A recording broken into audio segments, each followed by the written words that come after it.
जय हिंद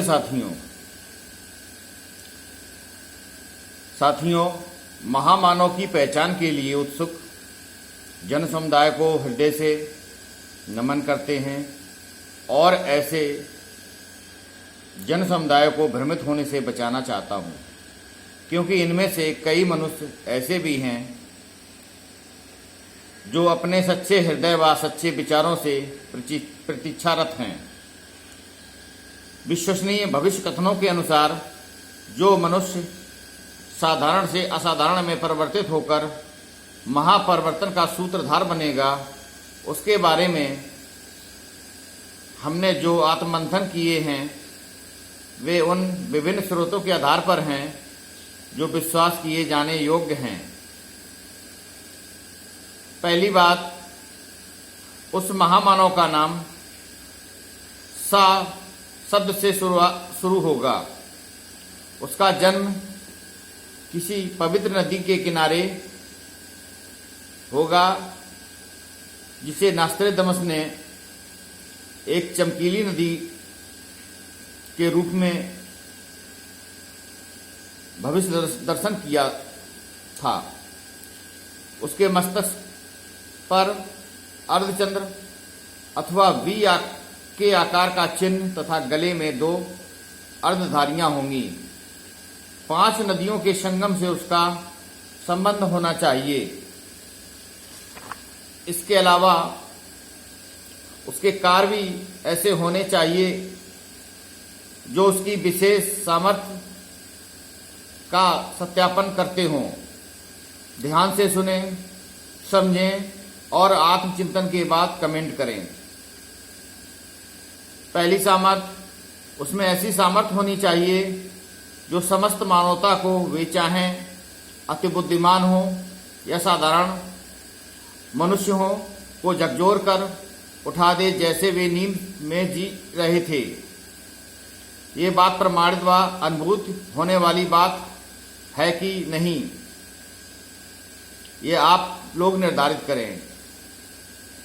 उसमें ऐसी सामर्थ्य होनी चाहिए जो मनुष्यों में ऐसी विचार शक्ति उत्पन्न करा दे जिससे कि मनुष्य सिर्फ सत्य के मार्ग का ही अनुसरण कर सके और वे मनुष्य सदा के लिए नकारात्मकता से दूर हो जाएं।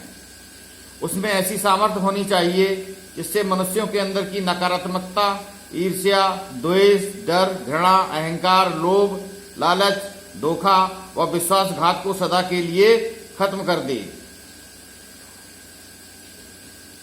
उसमें इतनी सामर्थ्य होनी चाहिए कि वह मनुष्य को इतना सामर्थ्यवान बना दे कि उन मनुष्यों को स्वतः आत्मज्ञान प्राप्त हो जाए और उन पर नकारात्मक शक्तियों का प्रभाव न हो सके, यानी कि नकारात्मक शक्तियों के प्रभाव से वो लोग मुक्त रहें।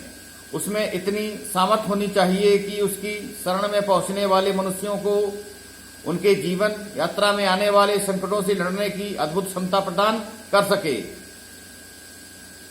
सबसे महत्वपूर्ण और अद्भुत विशेषता यह होनी चाहिए कि उस व्यक्ति में इतनी सामर्थ्य होनी चाहिए कि उसकी शरण में रहने वाले मनुष्यों को मृत्यु के समय की असहनीय पीड़ा से मुक्ति मिल सके और उन्हें सदा सदा के लिए मुक्ति प्रदान हो जाए। हम उसी मनुष्य को महामानव की श्रेणी में खड़ा कर सकते हैं जिसमें इतनी विशेषताएं हों। इस बारे में आपकी क्या राय है? कृपया कमेंट बॉक्स में अपने विचार अवश्य दें। अगले वीडियो में हम एक ऐसे महामानव के बारे में चर्चा करेंगे जिनका करीबी संबंध उस महामानव से है जिस पर सिर्फ अल्पबुद्धि तथा अज्ञानी लोग ही अविश्वास करेंगे, क्योंकि उस महामानव के अवतरण में उनकी भूमिका महत्वपूर्ण है, क्योंकि वे उस वैश्विक ड्रामे के प्रमुख पात्र हैं जो परम ज्ञानी, परम विज्ञानी, परम आध्यात्मी थे, उनके क्रांतिकारी आध्यात्मिक विचारों को वही महामानव संपूर्ण विश्व में फैलाएगा, क्योंकि उस महामानव पर, उस दिव्य पुरुष के दिव्य प्रकाश पड़ रहा है।